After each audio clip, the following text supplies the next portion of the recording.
अस्सलाम वालेकुम। आप देख रहे हैं खरी बात लुकमान के साथ। मेरा नाम मुबशर लुकमान है और आज मलिक रियाज ने उस प्रेस कॉन्फ्रेंस को कर ही डाला जिसका इंतज़ार था बहुत से लोगों को, मीडिया के लोगों को भी, आम आवाम को भी, मेरा ख्याल है अदलिया को भी, हुकूमत वालों को भी, बहुत से लोगों को उस प्रेस कॉन्फ्रेंस का इंतज़ार था। और मलिक रियाज ने आज दिल खोल कर उसमें जो है बातें की हैं। उन्होंने कुरान मजीद का सहारा लिया और उन्होंने कुरान मजीद को उठा के लोगों को दिखाया। बल्कि एक मेरा ख्याल है सवाल उनसे पूछा गया कि कुरान खोल के दिखाएं, क्योंकि लोग यकीन करना चाह रहे थे कि वाकई ऐसा है कि नहीं है, और वो उन्होंने खोल के दिखाया। मलिक रियाज ने आज बहुत बड़ी बड़ी बातें कर दी और 3 ऐसे सवालात उठाए जिसके अभी तक मुनासिब और तसल्ली बख्श जवाबात नहीं आए हैं। गो रजिस्ट्रार सुप्रीम कोर्ट ने एक का जवाब देने की ज़रूर कोशिश की है। अभी वो फ़कीर हुसैन साहब हमें ज्वाइन भी करेंगे थोड़ी देर में और वो बताएंगे।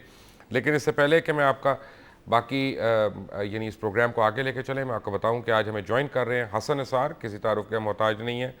हमें ज्वाइन करेंगे इफ्तिखार अहमद साहब, हमें ज्वाइन करेंगे सरदार इसहाक साहब जो अरसलान चौधरी साहब के वकील हैं और उनको डिफेंड कर रहे हैं सुप्रीम कोर्ट में। हमें ज्वाइन करेंगे जाहिद बुखारी साहब जो वकील हैं मलिक रियाज हुसैन के और उनको डिफेंड कर रहे हैं कोर्ट में।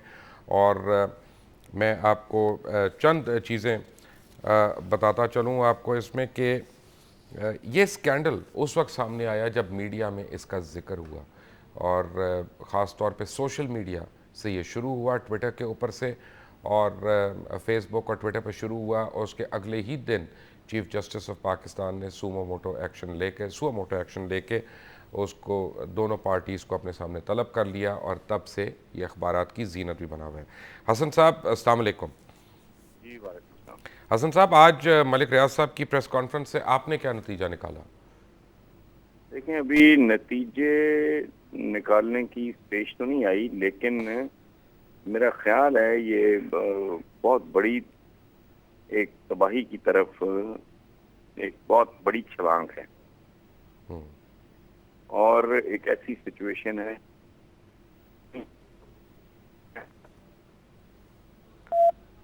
सॉरी, हसन निसार साहब की कॉल ड्रॉप हो गई है, मैं उनको दोबारा लेने की कोशिश करता हूँ। मैं आपको बताता चलूँ कि सुप्रीम कोर्ट के रजिस्ट्रार जनाब फ़कीर हुसैन साहब ने अभी तक जो बातें की हैं, उन्होंने कहा है कि माजूली के दौरान मलिक रियाज साहब की चीफ जस्टिस इफ्तिखार चौधरी से 2 या 3 मुलाकातें हुई हैं माजूली के टाइम पे, और ये मुलाकातें अंधेरे में नहीं रोशनी में हुई हैं, क्योंकि मलिक रियाज साहब को वो कॉन्ट्रडिक्ट कर रहे थे जिन्होंने कहा था कि रात के अंधेरे में चीफ जस्टिस बताए उनकी कितनी मुलाकातें हुई।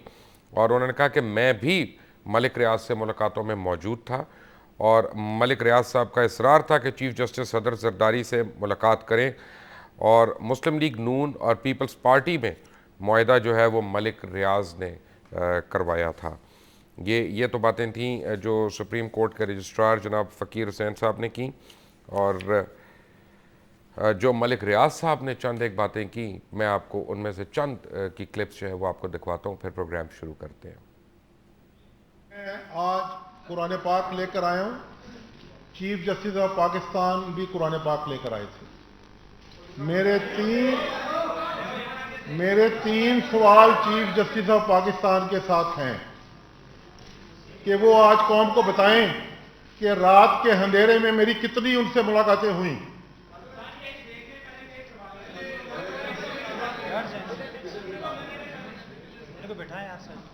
रात के अंधेरे में कितनी मेरी मुलाकातें उनके साथ हैं, और क्या अरसलान इफ्तिखार मुझे नहीं जानता? क्या उन मुलाकातों में अरसलान इफ्तिखार कई मुलाकातों में नहीं था? उसमें आज का जो सिटिंग रजिस्ट्रार था वो भी मौजूद होता था कई मुलाकातों में। दूसरा मेरा question chief justice of Pakistan से है। अहमद खलील मेरा पार्टनर एक प्रोजेक्ट में, अहमद खलील के घर प्राइम मिनिस्टर और चीफ जस्टिस ऑफ पाकिस्तान की कितनी मुलाकातें हुई? और उन मुलाकातों में एक सिटिंग सुप्रीम कोर्ट के जज साहब भी मौजूद थे, वो कौम को बताएं। तीसरी मेरी request chief justice of Pakistan से है। तीसरी मेरी request chief justice of Pakistan से है कि इसी कुरान पाक को सामने रख के वो बताएं कि उनको इस केस का कब से पता था और उन्होंने क्यों सुए मोटिव नहीं लिया।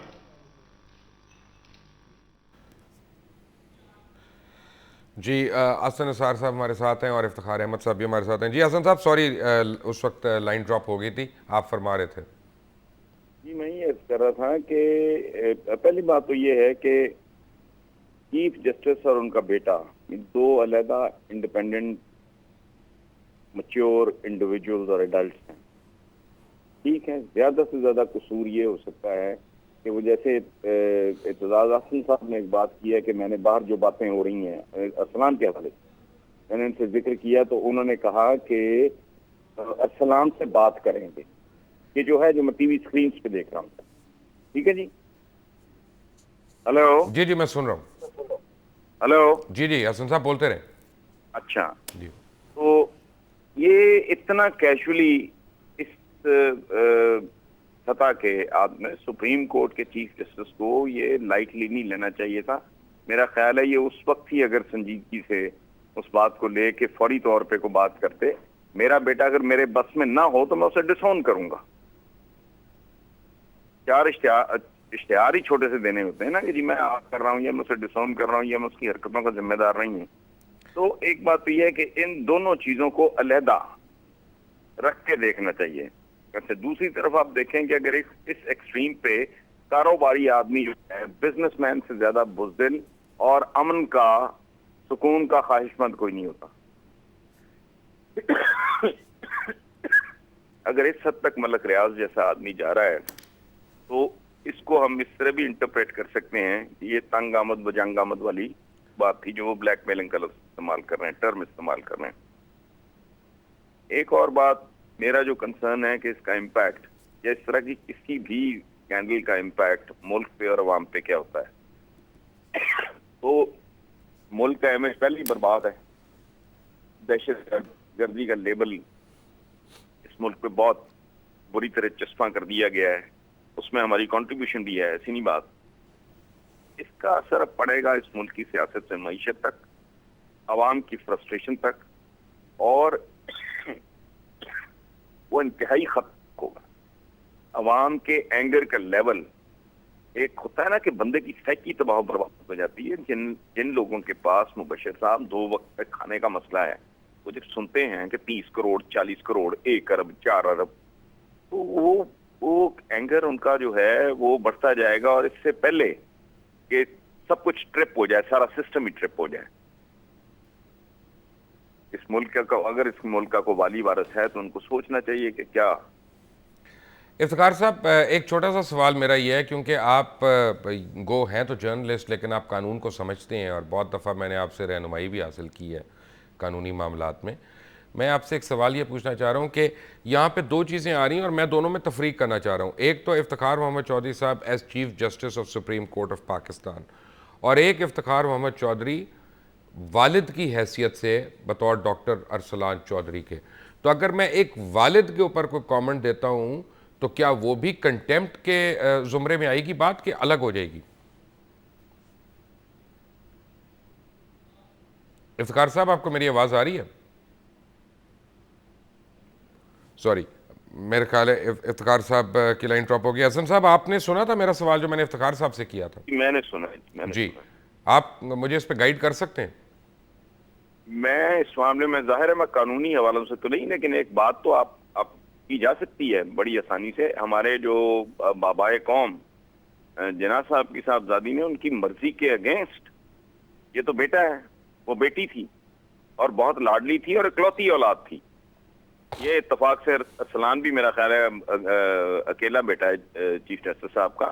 तो जो दीना थी वो तो she was the only child, और बिल्कुल वो बिफर गई और वो सामने बिल्कुल बाप के खड़ी हो गई। उसने कहा कि you also married a Parsi woman. तो जिन्ना साहब ने कहा कि उसको तो उन्होंने इस्लाम कबूल किया रही है, वो उसने कहा नहीं। अच्छा, वजह क्या है कि इस लेवल पे औलाद को आदमी तवज्जो जो जरूरी होती है वो नहीं दे सकता। तो बतौर बाप तो डेफिनेटली फेलियर है उनका, इसमें तो कोई शक नहीं। फेलियर से ज्यादा अगर आप कहना चाहें तो बदनसीबी भी है। बात इतने मैं हराम खोरों को जानता हूँ, पर्सनली जानता हूँ, जिन्होंने रिस्क हराम से, और बच्चे बड़े काबिल और बड़े डोसाइल और बड़े डिसिप्लिन है। ये इस पे मेरा तो ज़ाती फीलिंग ये है। अब मैं लेकिन इफ्तिखार साहब से दोबारा रब्ता हो गया। इफ्तिखार साहब, मेरा सवाल जो है ना वो इफ्तिखार चौधरी बतौर सुप्रीम कोर्ट के चीफ जस्टिस साहब से नहीं है। मेरा सवाल इफ्तिखार चौधरी साहब बतौर वालिद जनाब अरसलान चौधरी साहब से है कि जब पहली बारी मीडिया में उनके मतलब ख़बरें आई थी आज से 2 साल पहले, जिसमें प्रोटोकॉल्स भी उनके दिखाए गए जो जबरी तौर पे वो ले रहे थे, पुलिस की गाड़ियाँ भी, और जो उनके मुख्तलिफ शौक़ जो थे वो सारे जीनत बने। बट उस वक्त बतौर बाप, मैं बतौर जज नहीं कह रहा, उन्होंने क्यों सरजनिश नहीं की अपने साहबजादे की? आपके पास क्या सबूत है तो उस वक्त बतौर बाप उनके इल्म में ये था कि वो ये फैसिलिटीज को एंजॉय कर रहे हैं? बार बार हो नहीं सकता जी, अपना हो नहीं सकता। मैंने खुद दिखाई है वो फैसिलिटीज। इफ्तिखार साहब, आप मेरा मुंह खुलवा रहे हो। ये आपने किसको दिखाई है? मैंने टीवी पे दिखाई है। आपने टीवी पे दिखाई है? जरूरी नहीं कि chief justice of Pakistan television को देखते हो। अच्छा, वैसे ये बड़ी अच्छी आपने स्टेटमेंट दी है। ये इस केस में तो 6 महीने पहले पता था ना, ये तो अब एतजाज़ हसन साहब का भी बयान आ गया। चले महीने तो मुझे नहीं एग्जैक्ट पता, लेकिन बहुत पहले पता था। हसन निसार ने जो बात की है असूली तौर पे मैं मशरकी बाप होने की हैसियत में उससे इत्तफाक करता हूँ। हमारे बेटे भला कितने बड़े भी हो जाएं और कितने आज़ाद हो जाएं, कितने पढ़ लिख जाएं और कितने अपने पाँव पे खड़े हो जाएं, बहरहाल हमारे बेटे ही होते हैं। और अगर बेटे ऐसी हरकत करनी शुरू कर दें जहाँ पे आपको ये फैसला करना पड़े कि क्या आपने अपने बेटे को अपने साथ रखना है या अपने असूलों को, अपने प्रिंसिपल को और उसको डिफेंड करना है, तो उसका तरीकाकार हसन निसार ने बता दिया कि जब ऐसा मसला आता है तो बाप को क्या करना होता है। तो मैं इसको मानने को तैयार नहीं। अगर ऐसा हुआ है तो मुझे यकीन कीजिए अफसोस है और हमदर्दी है इस मामले में उस वालिद के साथ जिसका बेटा अरसलान है और जिसके बारे में आपने कुछ नहीं कहा, मैंने कुछ नहीं कहा। अभी उनके बहुत करीबी साथी एक टेलीविजन पे हम बता रहे थे कि उसका रवैया अच्छा नहीं, उसकी हरकत और सकनात अच्छी नहीं और वो उसने कुछ ऐसा जरूर किया जिसकी वजह से उसके वालिद को ये शर्मिंदगी का सामना करना पड़ा है। हम कंफ्यूज कर रहे हैं चीफ जस्टिस ऑफ पाकिस्तान और चौधरी इफ्तिखार जो वालिद है। जी हाँ, मैं मान रहा हूँ, मैं यही मैं कह रहा हूँ। हमें इसको अलग-अलग देखना चाहिए क्योंकि इस वक्त पाकिस्तान में बहुत हाई मॉरल वैल्यूज की बात हो रही है, बड़ी हाई मॉरल ग्राउंड्स पे बात वैसे जिसकी जरूरत नहीं है, क्योंकि पाकिस्तान में जरा हाई मॉरल्स इस वक्त चल नहीं रहे ज्यादा कई जगहों पे। नहीं, ये तो आप मुबशर आप जैसे लोग कहते हैं ना जो इन चीजों में यकीन। जी मैं बिल्कुल कहता हूँ, मैं माजरत के साथ मैं ये जानता हूँ कि इस मुल्क में अगर आप कारोबार कर रहे हो तो आपको कदम कदम पे किस किस्म की रुकावटों का सामना करना पड़ता है जो बगैर रिश्वत के नहीं खुलती। इफ्तिखार साहब, उनसे आंखें बंद करना भी सही बात नहीं है। देखिए, अभी हमें पता लगा कि इफ्तिखार चौधरी साहब का साहबजादा उनके साथ इस्लामाबाद में रिहाइश पजीर न है बल्कि वो लाहौर में रिहाइश पजीर है। तो साफ ज़ाहिर है कि एक बेटा जो अपने बाप से इतना दूर हो, उसकी डे टू डे वर्किंग के बारे में तो उसका बाप तो मेरे ख्याल है जिम्मेदार नहीं है। मैं इस बात से जैसे कह चुका हूँ कि बाप जिम्मेदार है बेटे के उन अमाल का जिससे वो बदनामी की वजह ना बन जाए। वहाँ पे उसके बाप को अपना एक नोटिस देना चाहिए था। तो मैं समझता कुछ लेकिन ऐसी बात नहीं है हसन निसार साहब। अगर आप माजी में जाते हैं तो पहले भी यानी जितनी भी एलिगेशंस लगी थी वो इफ्तिखार चौधरी साहब के ऊपर बज़ाहिर ज़्यादा नहीं थी या कोई भी नहीं थी। मेरा ख्याल है उनके किरदार पे कभी भी कोई एलिगेशन नहीं लगी है, उनके साहबजादे के ऊपर ही लगी थी जिस पे एमरजेंसी नाफिज हो गई थी मुल्क में। पूरा एक यानी अजाब की कैफियत हो गई थी, कॉन्स्टिट्यूशनल क्राइसिस हो गया था। उसके बाद उनको क्या उससे ज़रा केयरफुल नहीं हो जाना चाहिए था इस बात से? ये आप दुरुस्त कह रहे हैं। मैंने तो कहा है कि अगर इस पे बात हो सकती कि मैं नहीं, एक इमीडिएट बात हम देखते हैं ना। आज ही मैंने देखा है एतजाज हसन साहब का और टिकर चल रहा था कि उन्होंने कहा है कि मैंने उनसे बात की, जो बातें बाहर हो रही हैं, तो उसके जवाब में चीफ जस्टिस साहब ने कहा कि हाँ हम अरसलान से बात करेंगे। सो ये एक कैजुअल सा रवैया और रिएक्शन था। वो अगर उसी वक्त चौंक जाते और इमीडिएट वो करते, बात करते, अगर उनको समझ में आता कि ये बरखुरदार जो है वो ट्रैक से उतर चुका है, तो वो उसका डिसोन करते या मतलब कोई ऐसा कदम उठाते कि आज वो कह सकते कि भी मैं तो खुद को अपने आप से डिसोसिएट। हमारी सोसाइटी में हर रोज आप अखबार उठा के देख लें कि मैं बवजह नाफरमानी अपने बेटे को और फलां फलां को मैं आग करता हूँ, बेटी को आग करता हूँ, ये रोज छपे होते हैं इश्तिहार। इसका मतलब है कि वो एलिमेंट इस तरह की औलादें मौजूद हैं, लेकिन पर वक्त रिएक्ट ना करना। और एक बात मैं आपको, वैसे मुबशर लुकमान साहब, इसका बराह रास्त शायद इससे इस गुफ्तगू से ताल्लुक ना हो, कि हम वो कौम है कि हमने उस मुहावरे को उलट पुलट के रख दिया है। मुहावरा था हमाम में सब नंगे हैं। मुझे लगता है ये सारे का सारा मुआशरा ही एक बहुत बड़े हमाम में तब्दील हो चुका है। सही कह रहे हैं। हसन असार हमारे साथ हैं, इफ्तिखार साहब thank you very much for joining us.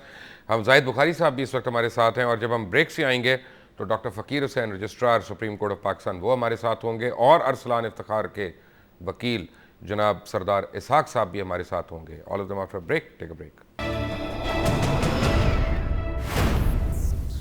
Welcome back from the break. और हमें ज्वाइन किया है जनाब जाहिद बुखारी ने, जो वकील हैं मलिक रियाज साहब के। हमें ज्वाइन किया है फ़कीर हुसैन साहब ने, डॉक्टर फ़कीर हुसैन ने, जो रजिस्ट्रार हैं सुप्रीम कोर्ट के। हसन असार साहब हमारे साथ हैं, और सरदार इसहाक हमें ज्वाइन करने वाले हैं। फ़कीर साहब अस्सलाम वालेकुम।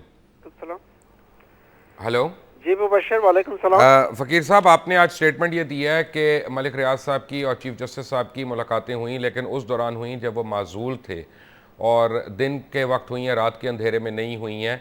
और 3 मुलाकातों का आपने जिक्र किया। नहीं, मैं वाज़ेह कर दूं, ये 3 मुलाकातें हुई हैं, 2 या 3 एग्जैक्टली मैं एग्जैक्टली तो रिकॉल नहीं कर सकते, लेकिन 2 या 3 हुई हैं।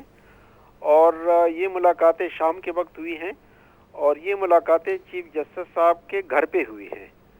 और इन तीनों मुलाकातों में 2 या 3 में मैं मौजूद था। अच्छा, और मुलाकातें यानी इससे ज्यादा भी हो सकती हैं। Soon in the aftermath of an agreement which was reached between the PPP and the PMLN, जिसमें कुछ इनकी अंडरस्टैंडिंग डेवलप हुई थी, as a result of which presidency के लिए शायद आसिफ अली जरदारी साहब की नॉमिनेशन होनी थी या हो गई थी।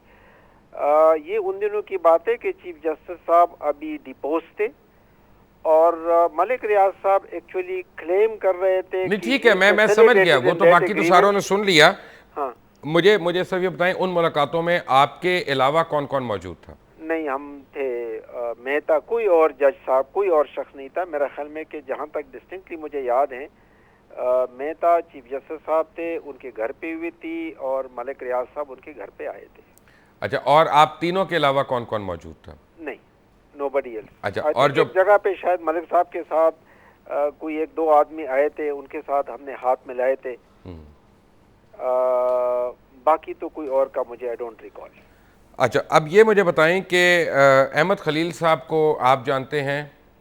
अच्छा, मैंने उसका नाम मुबशर पहली दफ़ा, ये 3-4 दिन पहले ही इसका नाम मैंने सुना है इसी हवाले से। अच्छा, मैंने कभी उसका नाम पहले नहीं तो अरसलान साहब ने तो पहली बार नहीं सुना होगा।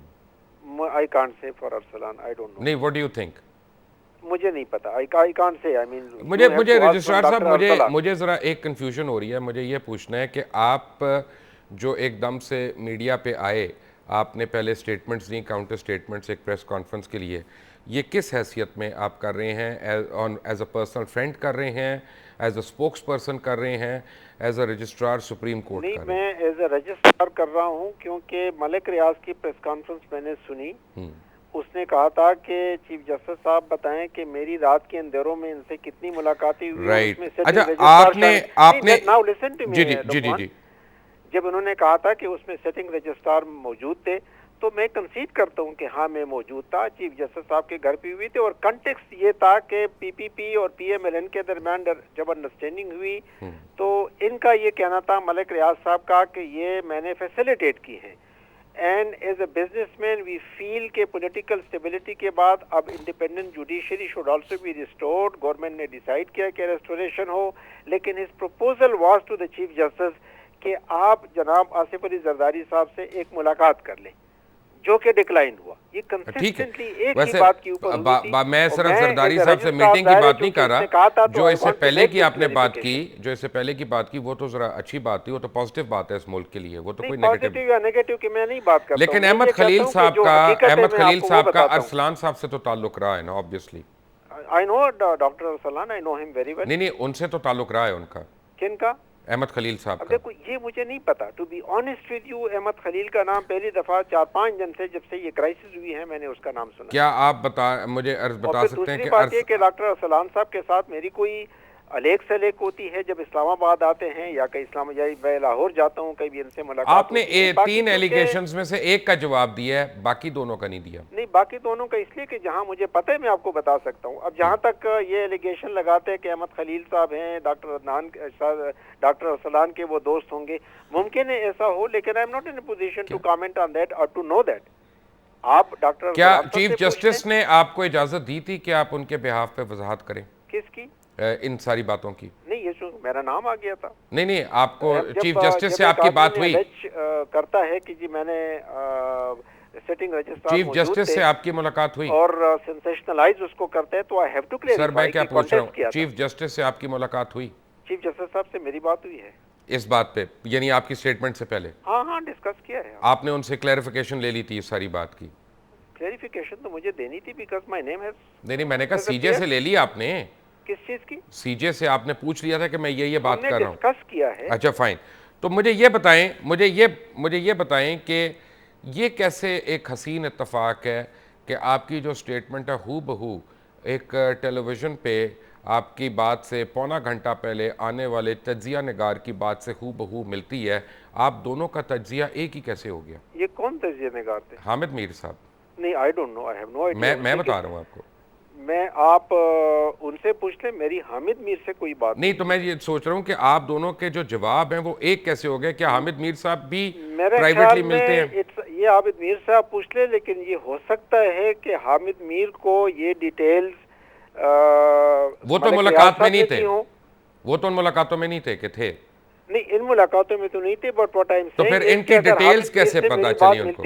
फिर इन मुलाकातों की डिटेल्स कैसे पता चली उनको? शायद कि उनको ये बातें मलिक रियाज साहब ने बताई हो, क्योंकि वो कहता तो है कि मलिक रियाज साहब ने मुझे बताया है बहुत कुछ, लेकिन मेरी हामिद मीर से कोई बात नहीं हुई है। अच्छा ये मुझे बताएं कि आपने चीफ जस्टिस से ये पूछा कि जब एतजाज़ अहसन साहब ने उनको इतने महीने पहले इस बात का बताया तो उस वक्त उन्होंने सुआ मोटो क्यों नहीं लिया? देखें, एतजाज साहब की चीफ जस्टिस साहब के साथ वक्तन फवक्तन मुलाकात होती है। Chief Aitzaz sahab is a member, remained a member of the law and justice commission of which the chief justice of Aitzaz sahab is a very widely respected person of the मुझे नहीं पता, अगर वो उनकी मुलाकात होती है तो उनका एक ताल्लुक तो रहा नहीं, है। आपने जब आपने एक बयान के ऊपर रिएक्ट किया तो आपने बाकी तो बयानात की तो बात की होगी ना कि ये भी बयान आया और इसमें एतजाज साहब का भी बयान आया, वो आपके दोस्त भी हैं, आपके गाड़ी भी वो चला चुके हैं। एतजाज साहब का बयान है, ये चीफ जस्टिस साहब से मैंने डिस्कस नहीं किया। वो क्यों नहीं किया? मैं क्यों डिस्कस कर? अच्छा 3 सवालात पूछे गए थे, क्या आपने वो बाकी दोनों सवाल भी डिस्कस करने मुनासिब समझे सीजे से? नहीं, मैं तो सिर्फ मेनली आपने चूंकि लाइन पे मुझे लिया है, जहां तक मेरा नाम आते है उसके बारे में मैं आपको बताना चाहता हूँ।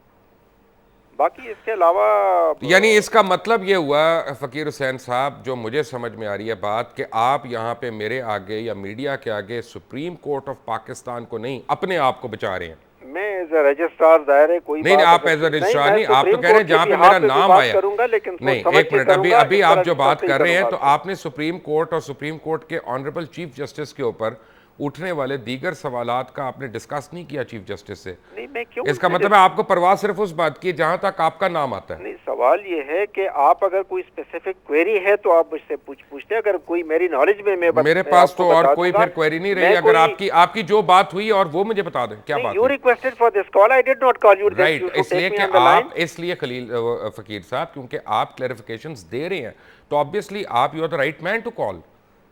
हाँ, अच्छा अब ये मुझे सिर्फ बता दें कि तो क्या चीफ जस्टिस ने, मुझे सिर्फ एक बात का जवाब दें। एक सेकंड आप लिसन नहीं सर, फकीर साहब एक सवाल मुझे मुलाकातें हुई हैं, तो क्या मलिक रियाज ने कोई कंसेशन आपको, कोई आप मुझे कोई जजमेंट कोट कर सकते हैं जिसमें आप मैं कुछ और कह रहा हूं, फायदा इनको मिला है, या प्राइम मिनिस्टर के साथ वो कहते हैं कि जी इनकी मुलाकातें हुई है? तो मुझे पता है कुछ मुलाकातें प्राइम मिनिस्टर और चीफ जस्टिस साहब की मेरे सामने हुई है। अभी आपसे ये भी पूछा गया था थोड़ी देर पहले, उसका मैंने जवाब नहीं सुना था पूरा, कि ये क्या हसीन इत्तफाक है 2009 से लेके अभी तक फिर सारे केसेस जो हैं वो पेंडिंग पड़े हुए हैं। कौन से? ये बैरिया टाउन के। नहीं, पेंडिंग तो कोई डिसाइड भी हो रहे हैं, कुछ पेंडिंग भी हैं, डिसाइड भी हो रहे हैं। ये तो आपने जवाब नहीं दिया था पहले। नहीं, आप देख लें, ये तो आपको पता होना चाहिए कि आपने कौन से- आपने लास्ट तो ये कहा था, जो मैंने एक जुमला सुना था कि जो क्योंकि ज़्यादा केसेस सुओ मोटो हो रहे हैं, हाँ, है ना? देखो ना, सुओ मोटो तब होते हैं जब लोग कंप्लेंट लेके आ जाते हैं, कोई पिटीशन आ जाती है, उस पर एक्शन हो जाता है।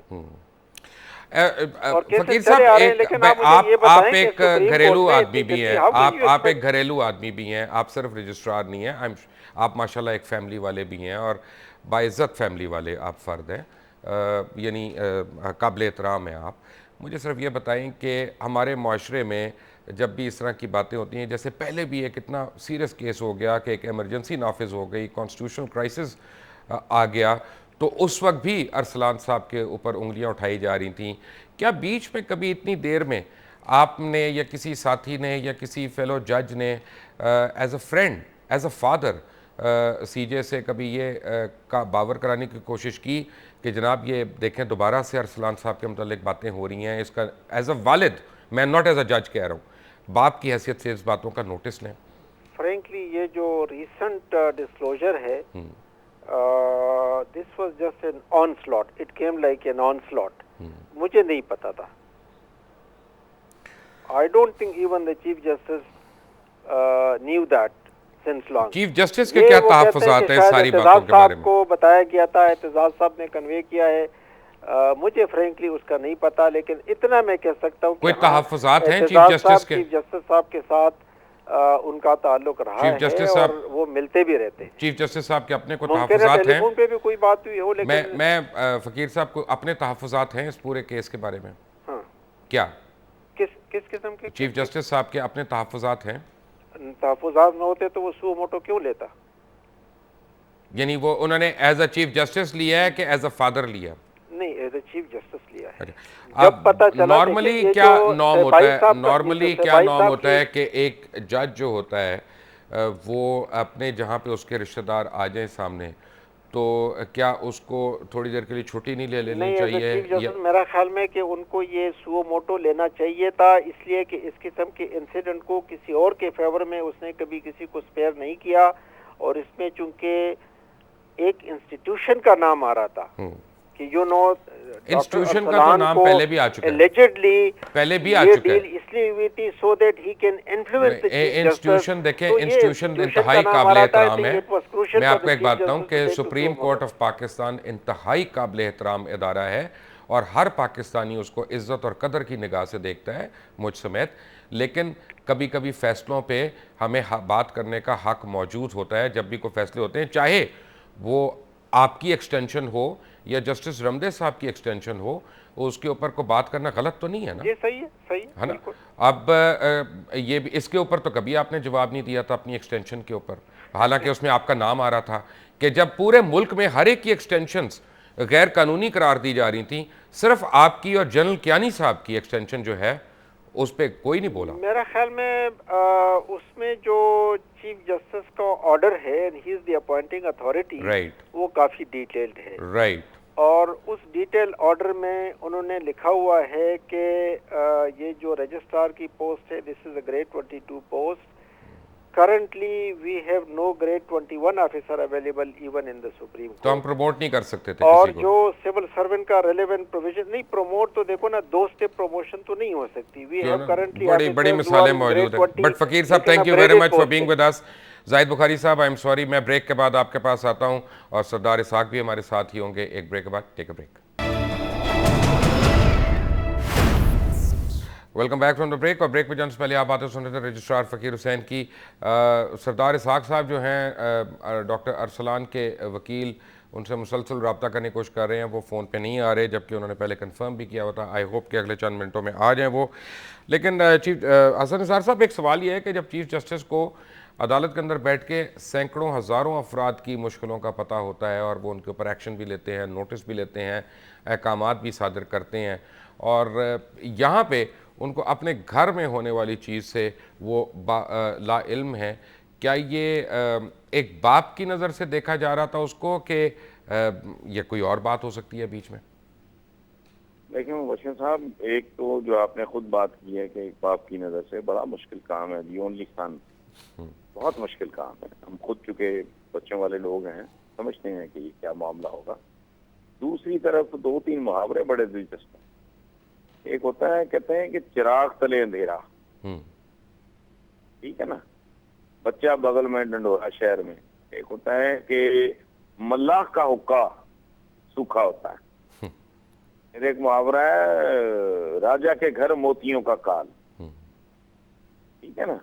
तो ये जिंदगी है, बड़ी अजीबोगरीब बात है। लेकिन एक बात मुझे जो पर्सनली समझ नहीं आती कि टॉक ऑफ द टाउन था अरसलान का लाइफस्टाइल,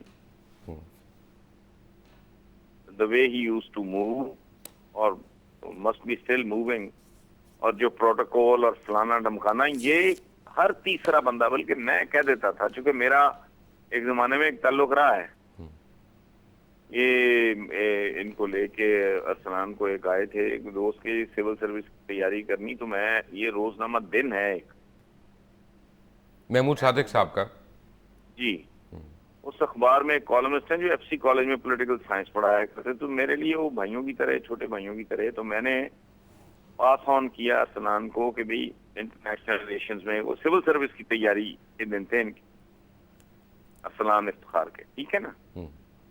तो I always found him very disciplined, very docile, very sweet, very humble.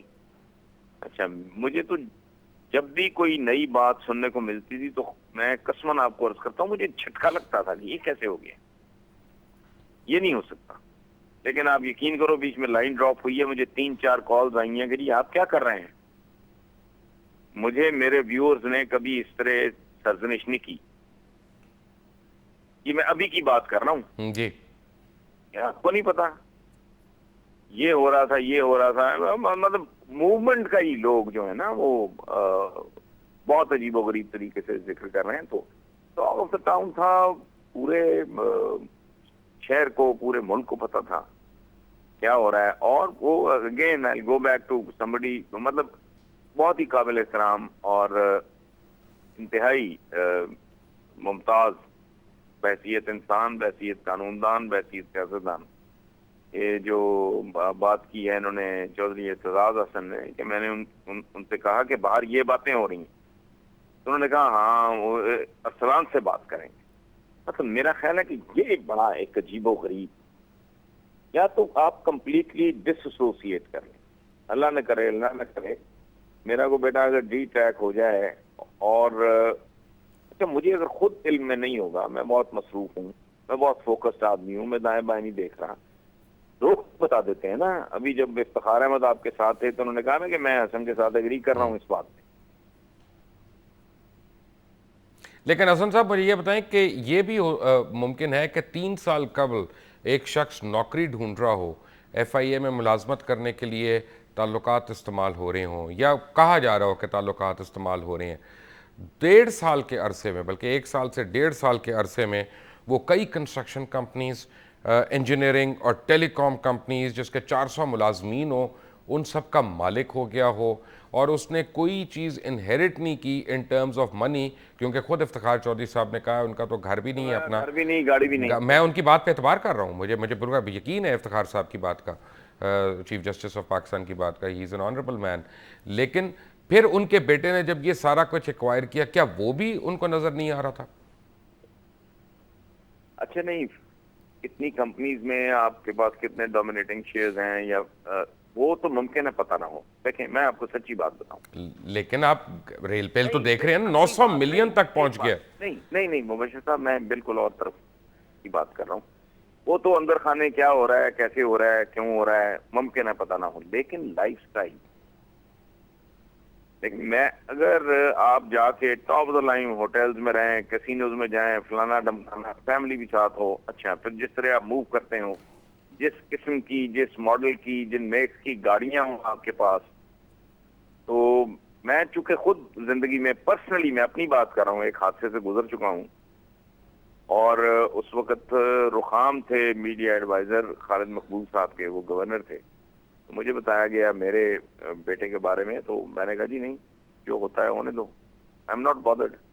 इकट्ठे होकर कुछ लोग मेरे घर में, उस वक्त मॉल टाउन में रहता था, मैं उन लोगों के आपको नाम दे सकता हूँ, लॉक स्टॉक एंड बैरल सारे इकट्ठे होकर आ गए कि आप कैसे बाप है। मैंने कहा नहीं, अगर उसने अलहमरा में कोई बदतमीजी की है या कोई इस तरह का किया है तो मैं जिम्मेदार नहीं हूँ। लेकिन हसन साहब ये भी तो है ना कि अगर आप अरसलान साहब ने एक तरफ कहा एफिडेविट में कि जी मैंने ये सारी चीज़ों की पेमेंट खुद की है, लेकिन वो उन पेमेंट्स का एविडेंस नहीं दे सके। नहीं, वो देखें, वो कॉन्ट्रडिक्ट हो गई है ना, काउंटर एविडेंस आया है, वो बहुत ही खौफनाक है। उसका आप क्या करेंगे? उन्होंने क्या कहा, दैट्स नॉट इम्पोर्टेंट। असल बात ये नहीं है कि आप अंदर ही अंदर आप क्या कर रहे हो। लाइफस्टाइल अगर चीखें मार रहा हो, थाने मार मार के बोल रहा हो, आपका करोड़ों रुपए की गाड़ियां हो और आप इस तरह ट्रेवल कर रहे हो, इस तरह मूव कर रहे हो जैसे हमारे खादमे आला करते हैं माशाल्लाह, राइट, कोई ना कोई तो आपको क्वेश्चनबल है। आपने भी अपने प्रोग्राम का हवाला दिया है जिसपे मैंने दिखाई है सब कुछ। मुमकिन है उन्होंने ना देखा हो। भाई नहीं देखा, मतलब मेरे बारे में अगर कोई बात होती है, हम run of the mill ordinary people, तो अगर मैं नहीं देखता, मुझे 500 बताता है। राइट हसन साहब, thank you very much. Hasan Nisar, Iftikhar Ahmed और डॉक्टर फ़कीर हुसैन साहब, आप में ज्वाइन करने का शुक्रिया। सरदार इसाक साहब, जाहिद बुखारी साहब, आप दोनों से इल्तमास है कि जब आप कंफर्म किया करें तो ज़रूर आया करें, वरना कंफर्म ही ना किया करें। लेकिन इस सारे केस में बहुत से सवालात उठ रहे हैं और काश सरदार इसाक साहब आते तो अरसलान इफ्तिखार साहब के ऊपर उठने वाले सवालात भी मैं उनसे पूछ सकता, और अगर जाहिद बुखारी साहब आते तो मैं मलिक रियाज के ऊपर और उनकी प्रेस कॉन्फ्रेंस के ऊपर उठने वाले सवालात भी उनसे मैं पूछता। लेकिन कल यहाँ पे मैं आपके लिए बहुत एक इम्पॉर्टेंट चीज़ लेके आऊँगा इंशाल्लाह। अंटिल टुमारो, अल्लाह हाफिज़।